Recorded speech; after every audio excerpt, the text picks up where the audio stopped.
I love it when a leader puts a harness on and goes up into a tripod, gets suspended in the air, and gets to understand the harness that they have budgeted for their team. As you get the leadership bought in and they start to understand what the field sees, I think that's one of the easier ways to get the field team to buy into what's going on. Today's guest is Jonathan Jacobs, Director of Training and Safety at Propel Career Academy, here to talk about what it really takes to build a safety culture that sticks. Walk us through what it looks like on a job site and why it's so dangerous. The one thing that I noticed that is a quick breakdown on flow of work is how are people communicating? A lot of it's just listening and understanding. So going onto a job site, I just thought it was like a walk at a park. I stepped over an open hole one time, I crossed a barricade, but as I started peeling back the first layer of that onion, I started to realize that safety was kind of fun. How do you think digital tools like AI, how are they going to impact safety and the way people work? I was kind of nervous about it, but the best safety equipment in the world won't help anyone if your crew doesn't believe in using it. If your team doesn't feel comfortable speaking up when they know there's something wrong, there isn't a single piece of gear that will make a difference. The gap between okay and effective safety programs comes down to culture. Is safety first just something you say, or is it something you live every single day? I'm Mel Moss, Guardian's Director of Marketing, and this is the Height Safety Standard, your definitive playbook for safer, more effective work at height. Let's head a higher standard for safety, starting now, by building a culture that actually sticks. Welcome to the Height Safety Standard, where we ditch good enough and set a higher bar in height safety. Because when you take a 360-degree approach, the safe choice is the simple one. That's our gold standard. Height safety simplified. Trying to reach that standard without real buy-in from your team, not happening. Just ask today's guest, Jonathan Jacobs, otherwise known as JJ, who knows exactly what it takes to shift a safety culture. And that's because he used to be the guy breaking the rules.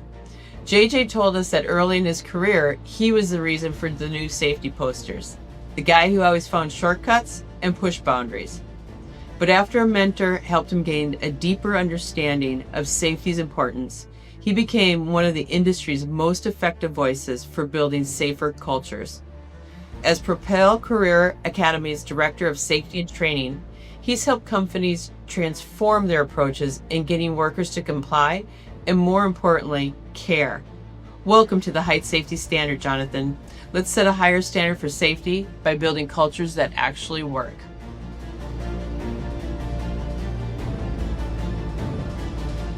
How was the week for you? You know, it was pretty fun. Considering what I've done in the past for safety stand down, from Milwaukee Tool to when I worked for Ram Tool, even in my last role at Lone Star Equipment Solutions, this year was a different approach. I looked at internally inside of our house with our apprenticeship program and our vocational school, how can I make the most impact on the next generation? And it was pretty fun because in each group that I taught, we had one person who knew it all. And I love those people because you bring them up and you're like, okay, cool. Show me how to inspect a harness. Show me how to properly don it. Let's run through the quick ABCDs of this and let's see how you stack up. And so it's fun to humble them, but also use it as a teaching point to say, hey, this guy thinks he knows everything. I don't even know everything. Like, there's going to be new things that come out every day that you never know about. And so we had that lovely opportunity for people talking about fall protection to encounter women that needed to wear fall protection. And that's uncomfortable. Like, that's a hard conversation to have because, and there's not a lot of options out there. The thought process hasn't been wrapped around the women in construction there. So in each group, I was fortunate to have 2 to 3 women in each of the different classroom sizes. And so it was fun to go through that conversation and just get them educated, pulled everybody up on my tripod, let them softly feel what it likes to be suspended. And it was fun to say, here's trauma straps. What do you do? Right. Yeah. How do you do this? What are you supposed to do? Did you pay attention when we were talking at the beginning of all this and I discussed trauma straps and how do you give yourself relief in this unfortunate scenario? And it's fun because somebody's like, one of the guys started to get really nervous about it. And I said, okay, no problem. And I just pulled the release on my 4-to-1 and he came down quickly and he's like, man, I don't ever want to fall. So you want to live in a world of restraint. Perfect. Like, I'm not mad at that. That is great. I love it. I love it. All right, JJ, let's start with your origin story. You mentioned you were literally the reason for safety posters early in your career. What changed and how did you go from being that guy to leading safety programs? Oh, well, first of all, thanks for having me on, Mel. It's good to connect and get to have this conversation because you're right. It is important to build a safety career that actually works. I think a lot of that comes from the experiences we've had. And so, great starting point for us to jump off with. I worked for some pretty substantial power tool companies. Both of them have red as their main color. And part of my job was to get onto job sites and sell more products, sell more accessories, Anchors Fire Shop, all the things that the companies provided. And so the goal was get onto a job site, go make a splash. And so I did that, but I didn't have a construction background. So going onto a job site, I just thought it was like a walk at a park, walk through Walmart. Like, here we go. Let's have a good time. Go check out what they're building. It looks pretty cool from here. Can I get closer? And I stepped over an open hole one time. I crossed a barricade. I had a safety ninja jump out of the rafters and scared me to death because I was violating his job site's protocol. And I hadn't paid attention. I didn't notice any of the indicators that were up because I was there to sell power tools and have a good time, hang out with some contractors, and just see what this was all about. So as I progressed with the power tool companies, I was able to start to understand a little bit about safety. It started becoming more of a topic around just the sales meetings, conversations. As new product came out, it became focus items. And so as I progressed in my career in the construction sales industry, I made a transition from the manufacturer to the distributor side of things. And so when you gain a customer's order and delivery trucks running low, you end up being the delivery man. So in order to get on site, you need a safety vest, you need a hard hat, some glasses, you might need some gloves. So I started playing the game based off what I was told I had to have. Then in early 2020, COVID kind of shifted what we were all able to do. And at that time, I was a corporate sales trainer for Ram Tool Construction Supply.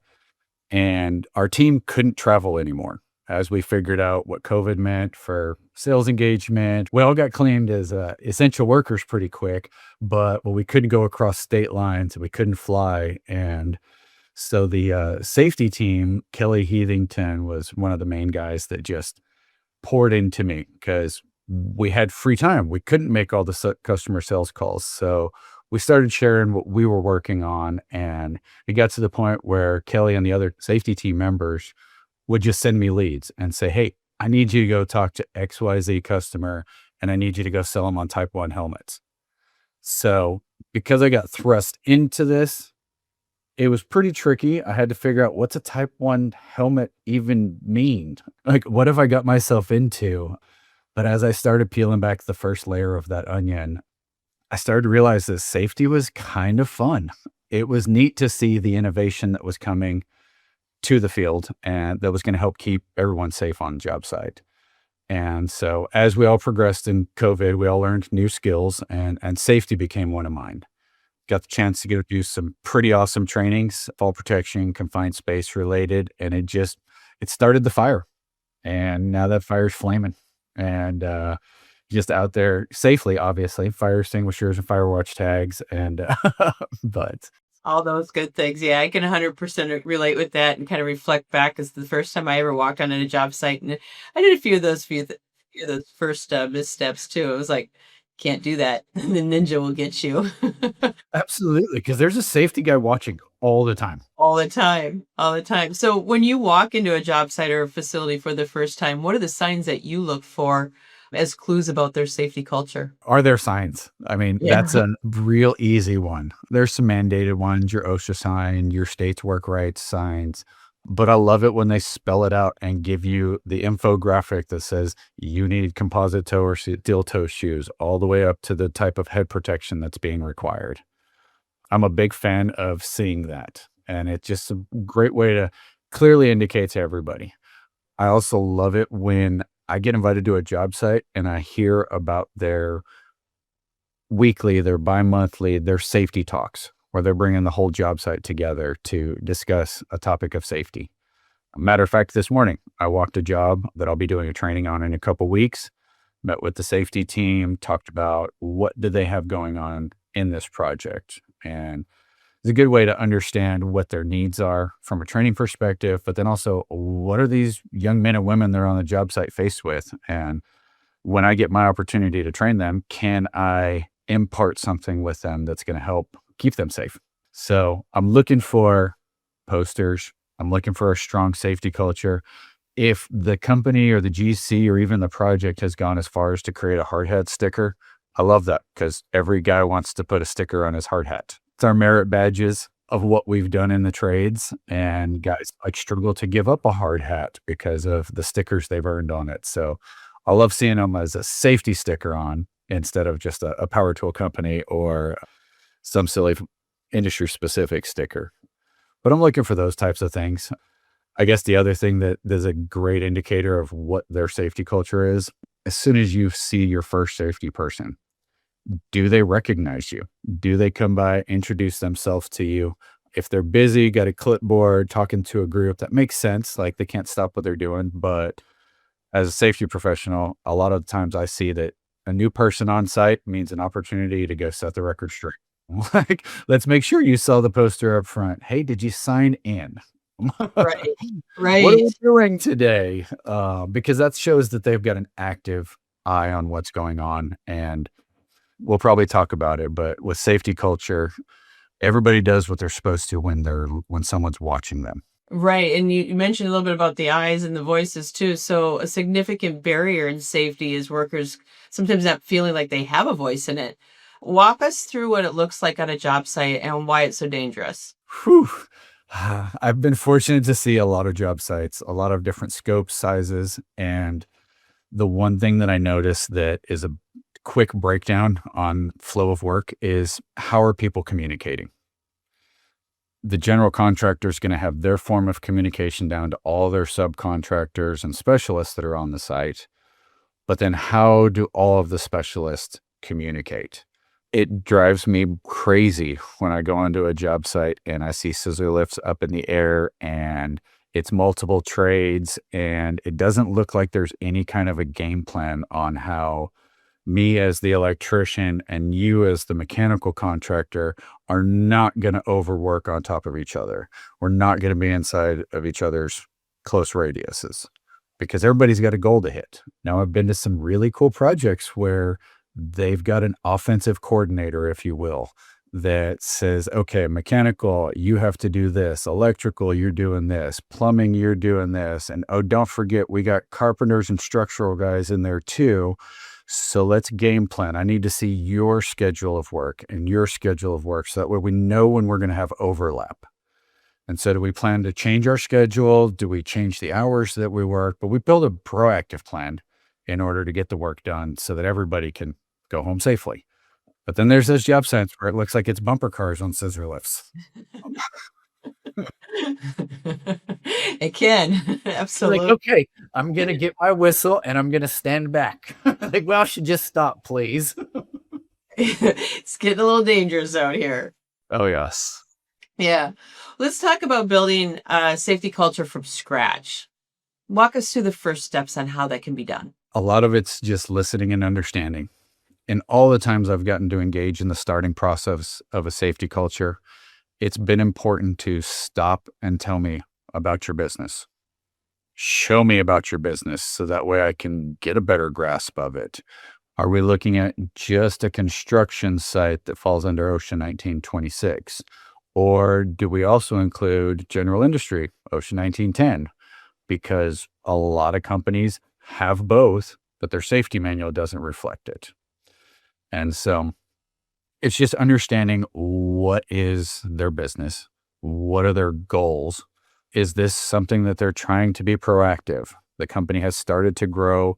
They know they need to increase their record keeping. They know they need to get structure and safety and have accountability measures attached and assigned. So if you're building it from there, you understand what's their business, where did they come from, and where are they growing to. When companies are already established and they're massive size or medium to large size, or even just the mega size contractors out there, it's really hard to change that because you've got so many people that you have to get buy-in from. And that can be the daunting task of it. When you have commas in the number of people that are in your organization that need the safety update, it becomes a lot harder. You're going to have to send out a casting net rather than fly fish right up under the bank, under the tree log where you know the fish is at. You're going to have to try and catch them all.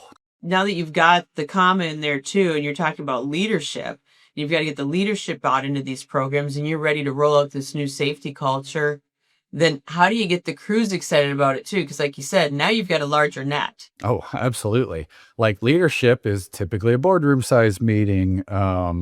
So you get the opportunity to express why is it valuable to increase the safety culture? What is it going to lead to?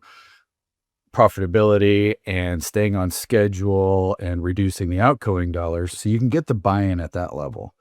I think it's important to ask every single person in that room to take a step into the field. So if we're requiring XYZ protocol on ladder safety, cool. Why don't you come out here with me and let's go do this in front of everybody? So that way the guy who's worked for the company for 9 years or the guy who's been there for 9 days sees that leadership is going to take the same steps as well. I love it when a leader puts a harness on and goes up into a tripod, gets suspended in the air, and gets to understand the harness that they have budgeted for their team, because you've got the cost-effective harnesses of the world, the universal fits that are kind of like flex fit hats.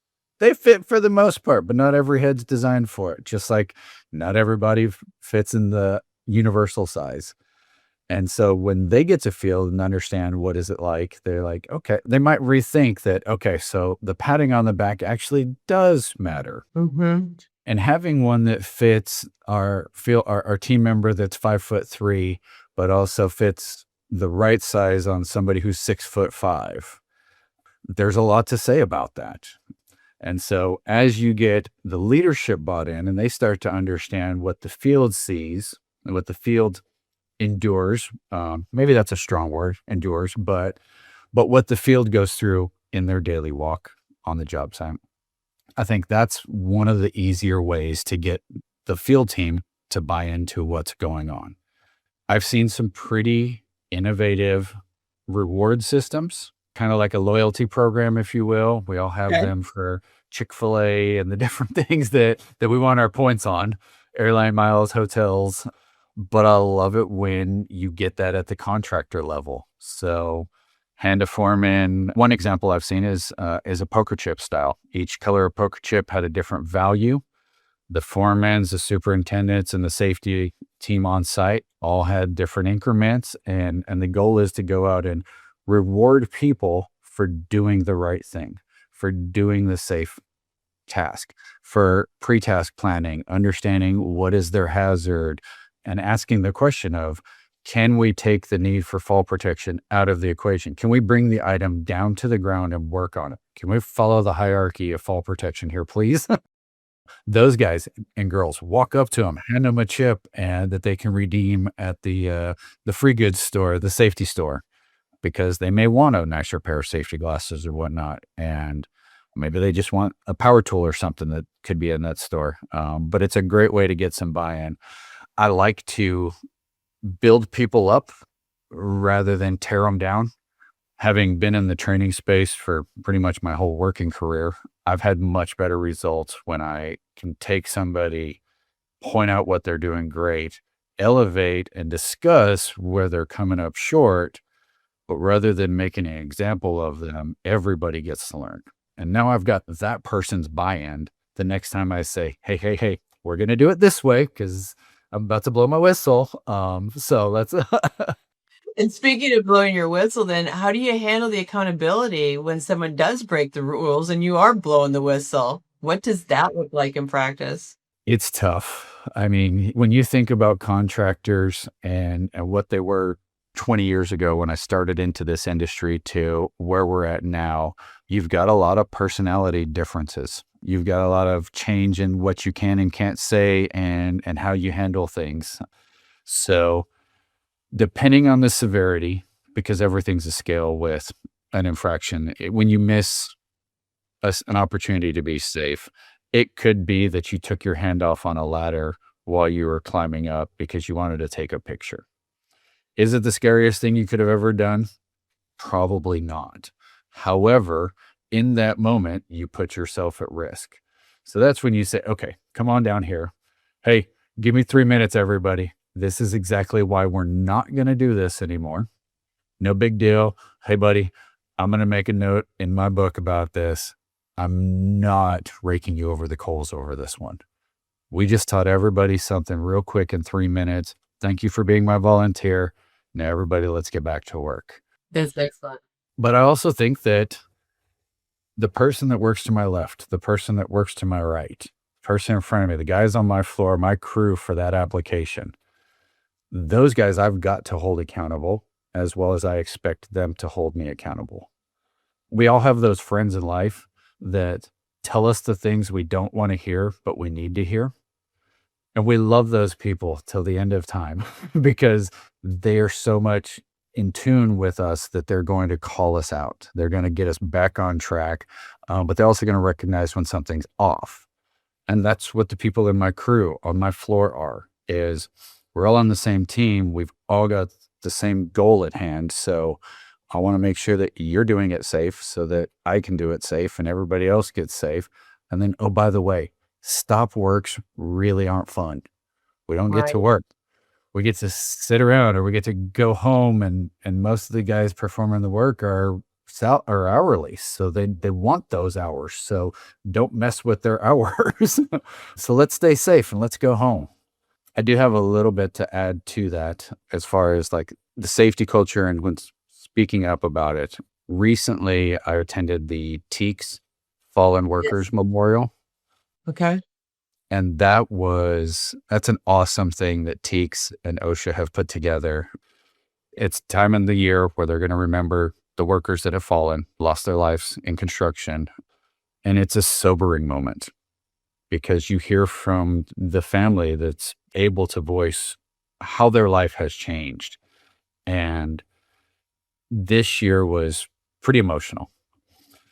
And it was just a nice opportunity to hear these families. And it kind of reinvigorated me. Not that I needed a little wind in my sail for being a safety-minded first person, but it kind of grounded me and helped me remember that from the guy who's worked all the way up into his retirement on the job site to the apprentice that's coming through my school, everybody has a reason for why they're working. And it's typically family. They want to earn income. They want to make a life for themselves. And this is the avenue that they've chosen. And so they need all 10 fingers, all 10 toes. They need both eyes. They need their ears. Everything they took to work with them that day, they need it. So if you don't feel safe, say something. And I tell every one of my trainees that, like, you are empowered to speak up. It may not be received exactly as you hope so, to where they just roll the red carpet out for you, but it's all about in how the delivery of your message is. So if you just throw a fit about something being unsafe, rather than going to your foreman, going to your site safety rep and saying, hey, catch me up on this. I feel like this harness is not safe, or I feel like these gloves are not protecting my hands. Is there something else? Like, have a conversation rather than just blame or throw shade at something, because the employer's done their best to provide that safety and that net for that company. So all you got to do is talk about it. Right. But if you don't talk about it, they will never know. So Exactly. And do you think it's more so like maybe on the older generation or the younger generation? Because as you look at kind of like the next generation that's coming up of skilled laborers that you're training now, and you mentioned that a little bit earlier too, what excites you about the future of the safety culture within that generation? I think it's with every impressionable mind. When somebody decides, I'm going to choose this vocation in life, I'm going to go be an electrician, I want to be a welder, I want to go work for a general contractor. So when they start that process, that is the best time to implant safety in their mind. You're also implanting the trade that they're looking into. So there's going to be a lot of information going into that individual. But if we can catch them early, that's when we've got the best chance to have that person go be a craftsman at their craft, but also carry a safety mind with them as they go. And they're going to be the one who's not going to buck the system. They're the one who might push for innovation to say, hold on, like there's a better, safer way to do this. But catching them early is definitely the best case. Unfortunately, the other best time to get somebody's attention is after an incident. An incident. When attention is high and when people are focused on what just happened, we've got to retrain, we've got to investigate. Where was the failure that caused that result? From near misses all the way into the inevitable fatalities. Companies will have to get reactive at that point in time, but that's a great time to start instilling the proactive thought process. Because as they investigate, you're going to find out that somebody probably saw the unsafe activity and just didn't talk about it. Right. Didn't say anything. So speaking of innovation and new technology, how do you think digital tools like AI, how are they going to impact safety in the way people work? AI is pretty neat. It is pretty neat. I was kind of nervous about it, but a friend of mine recommended that I just be nice to it and make sure that all the computers think that I'm one of the nice ones. And so I start my chats or my GBT or my Geminis or any of my AI searches with, hello, how are you today? It's good to see you. Thank you for your help. It's polite. And so that's my service announcement is be nice to AI. When the computers take over, you want to be on the good list. But what I'm seeing with it is the ability to create documents quickly on the fly. And I love the ability to go out and create a new safety inspection, whether it's a building audit, my fall protection annual inspections, or just simple job site JHAs, and the ability to capture the best things that are on the internet and bring that all to you. I have a feeling that BIM modeling and AI, at some point in time, there's going to be a connection where the BIM modeling that all these contractors are using to design what they're putting up in the air is these data centers or these Tesla factories, the semiconductors, or all the way to the new style of apartment complexes. And how do they make all the trades and utilities cross over? I've got to believe that AI can plug into that and say, by the way, this is your safety checklist for when you get to this space.